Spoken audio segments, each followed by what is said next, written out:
Hi everybody, Physics Ninja here and welcome to my video today. We're going to look at how do you calculate the magnetic field that gets produced if I take a disk that has a total charge Q. I'm going to assume that this is an insulating disk and the charge is uniformly spread out over its surface. I'm going to set it to spin at some angular velocity omega.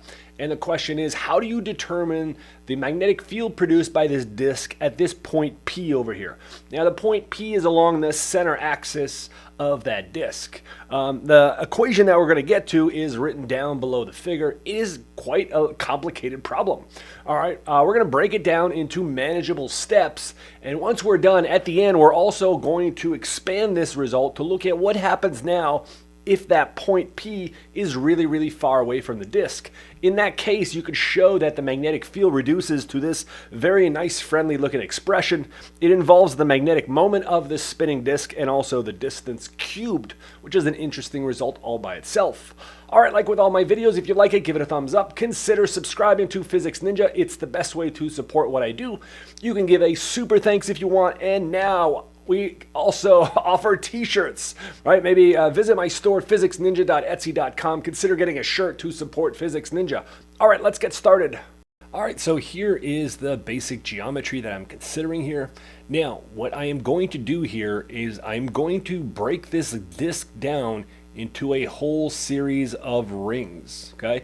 Each ring is going to have a certain thickness. Each ring has a smaller radius, okay? And the rings, again, they extend right from the center of that disk all the way to the outside. So let's first review what is the result. What if I have a ring here that has a current I? How do you calculate the magnetic field just due to a ring? All right, so here is the geometry of my ring. Again, it has just a fixed radius, which I'm going to call little r in just a second. But let's look at the magnetic field here at some distance away from the center of that ring. Okay, so this first page right here is I'm considering just a little bit of current. So imagine here at the top of the ring, I've got the current here that's going around in this direction. At the top of the ring, I have a current that's basically coming out here. We can call this the z-axis if we wanted to, and we can look at a small segment down below. It has the same current I that's flowing in the opposite direction. Now, if you think about what is the magnetic field produced only by this small segment over here. So let's start with this one. Again, the way you would do this is you can either use Biot-Savart or you could just use the right-hand rule if we are looking at only the direction. Okay? And the direction of the field produced by this small segment is a circle, right? It forms a circular loop around. Now you imagine that circle and you draw it out all the way to that point. You should have a vector that goes in this direction right here. Okay. All right, how about the one at the bottom? If I consider this little bit of current down over here, this one here also produces a magnetic field, and its magnetic field here forms a circle, and right here at this point P, you should have a vector that is kind of pointing down like this. Okay, this is what we would expect for the magnetic field direction. So this is really, really important that we understand this. Now at the end, if I was going to now include all of the small currents around this ring, I would actually form a cone of vectors, okay? But the key point is that the magnitude of each one of those vectors is going to be the same, and the angle that it makes with respect to the x-axis is going to be the same. Now imagine if I only have those two and I start adding them up. So this vector here has an x component like this and has a vertical component like this. The green one also has an x component that points in the same direction as the first one and has a vertical component that looks like this. Well, clearly if I add up both of the y components here, these vertical components, I am going to get 0 for that field. So this important statement you should understand from this geometry is that the total field really has to be in this x direction at the end. So now let's go ahead and think about how we would calculate the magnitude of those fields. So for this, what I'm going to do now is I'm going to use Biot-Savart, and Biot-Savart says this. If I'm looking at just a little bit of field produced by a small segment, it's given by this expression, mu naught times the current over 4 pi. These are all constants for this ring, and now I have to evaluate this cross product and divide by the distance squared. dl is a small element of length along this current. The r hat vector is a small unit vector that points from the current segment toward that point P that I'm evaluating at. So r hat constantly changes direction. Now the key point about all distances for this ring is that they are always the same distance away from the point P. This is the distance r. So this is a constant for every point on this ring. So actually evaluating this cross product and this distance squared term is not too bad. So let me go ahead on the next page and just define a couple things. All right, so first of all here I've got the vector r going in this direction here, okay? What else? The cross product. Think about this cross product now. DL is going in this direction for that top one, okay? It's pointing here toward, let's call this maybe the z-axis. It doesn't matter what you want to call it, but it's pointing along that z-axis for this top current. One thing you have to notice is that it is perpendicular to this r vector right here, right? This is a 90-degree angle here between both of those vectors. So that means that this cross product here just simply will end up being that the magnitude of it only ends up being that little bit of element of length dl. The distance r, now you can easily evaluate that because the radius, I'm going to call that radius r prime, and I'm going to call the distance x. So this one here, you simply use Pythagorean. It's very easy to write down what the distance r is. And now you can write down what the magnitude of one of these vectors dB is. Now they're always different directions, but their magnitude is always constant, and it's given by my expression down below. All right, let's go on the next page and finish off the calculation for the total magnetic field produced by one ring.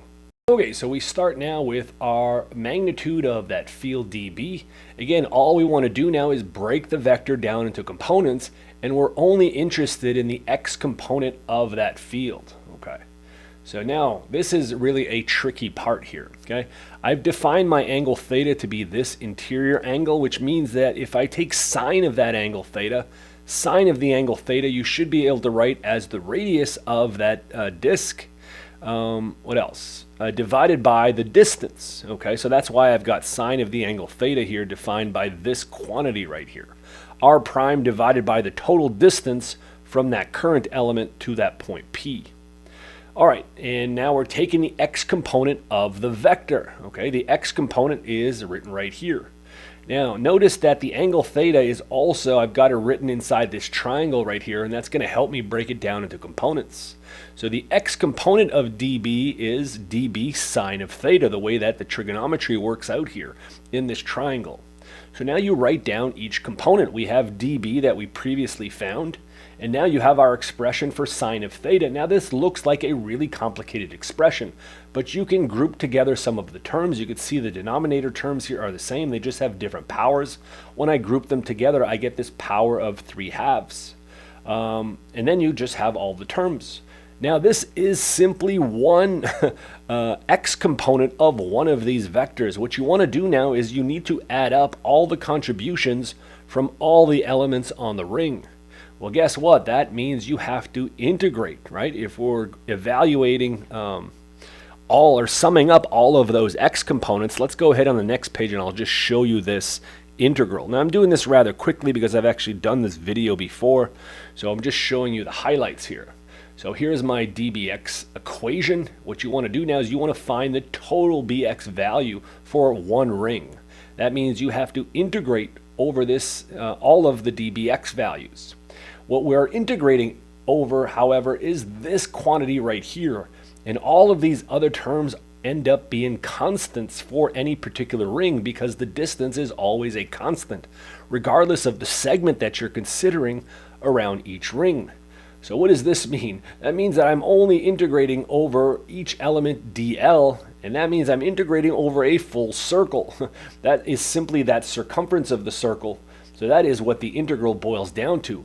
You put that now into my expression, and you cancel out the pi factors. There's a 2 that gets canceled out, and this is the final expression that I have. This is the total magnetic field produced by a single ring that has a radius that I've called r prime. You'll see why I called it r prime in just a second, because now what we want to do is we want to evaluate the spinning disk. So we have to change this a little bit, but this is going to be one of our starting points to evaluate that. All right, so here's my spinning disk. It's spinning at some rate omega. Now remember that the omega value is related to the period, right? How much time does it take to complete one turn? And that's simply given by our expression 2 pi divided by t. Now the total charge here is some value uppercase Q. All right, and it's useful to move forward now that we're going to define the charge density on the surface of this disk. The charge density is defined typically using the letter sigma for a surface charge density, and it's equal to the charge divided by the area. Now, if I consider this whole disk, if the total charge is big Q, the total area is simply the total area of that disk. It's pi r squared, so you can calculate this, and this is going to be a constant value, which is why it's useful to define it this way. The reason that we want to use this charge density is because now we're going to break down our disk into a whole series of rings. Each ring has a radius r prime, but it also has a little thickness, okay? So if I want to know how much charge is on each disk, well, the charge on each disk, I write it down as dq, and I could write it down now as this charge density multiplied by whatever the area of that small disk that I am considering, or that small ring rather that I'm considering. So let's think about what would be the area here of one of these rings, okay? The area would be, well, it's the total length of this circle, and that's 2 pi r, and multiplied by the thickness, and the thickness is written as dr.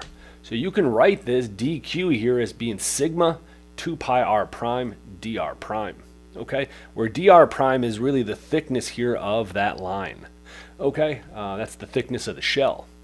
All right, the next thing we want to do now is, well, you want to be able to calculate how much current now is on each one of these rings. Again, since it's spinning, we have moving charge that's going around a circle. So if I consider just a little bit of charge dq that is going around in some period t, that is the definition of the current. The current is defined as the amount of charge that goes by per unit time. So if I consider the whole ring has a charge dq, and it does one complete turn in the period t. Again, I use my definition here of omega and 2 pi, and you can write this little bit of current on that ring as being omega dq over 2 pi. Now you go ahead and you substitute this value of dq, and we have our final expression for what is the current now produced by this spinning ring of charge. It's given by this expression. Now the reason you want this little bit of current is because we know how much field now gets produced by a single ring. That's what we simply just calculated. So we need to combine this current with our previous result, but then we have to add up all of the contributing rings in order to make up this disk. All right, let's see how we're going to combine both of these results now. So I've got my current in one of those shells as being omega sigma r prime dr prime. I've cleaned up this expression a little bit. The 2 pi's canceled out. And my previous result was that the field produced, at least from one current I, was given by this. This was the field basically from one ring. All right, now if we combine both of those, what we're doing now is, well, I'm considering a little bit of that disk, and that little bit of disk has a little bit of current. So what you do now is you substitute this di equation inside this expression for the infinitesimal field produced by one disk. So when you do that, we get this expression right here. Now you can clean up some of the terms here. The important term right here will be this r primed. Notice we had an r prime squared from our original definition, and now from the current we also have an r prime. So when you group all those terms together, you get an r prime cubed in the numerator, and we still have our complicated looking term here in the denominator of this expression. Now this is the total x component produced by one ring. What you have to do now is we have to sum up, or we have to integrate all of these expressions going from the inside of the disk all the way to the outside. So let's go on the next page and finish off this integral. All right, it turns out that this integral is not actually that bad, because you can actually perform this integral by using a u du substitution. Let me show you how that's done. So first I let u equals to that denominator term. It's x squared plus r prime squared. And also, if I isolate r prime squared, I can bring x squared onto the other side. So you can also define r prime squared as being u minus x squared.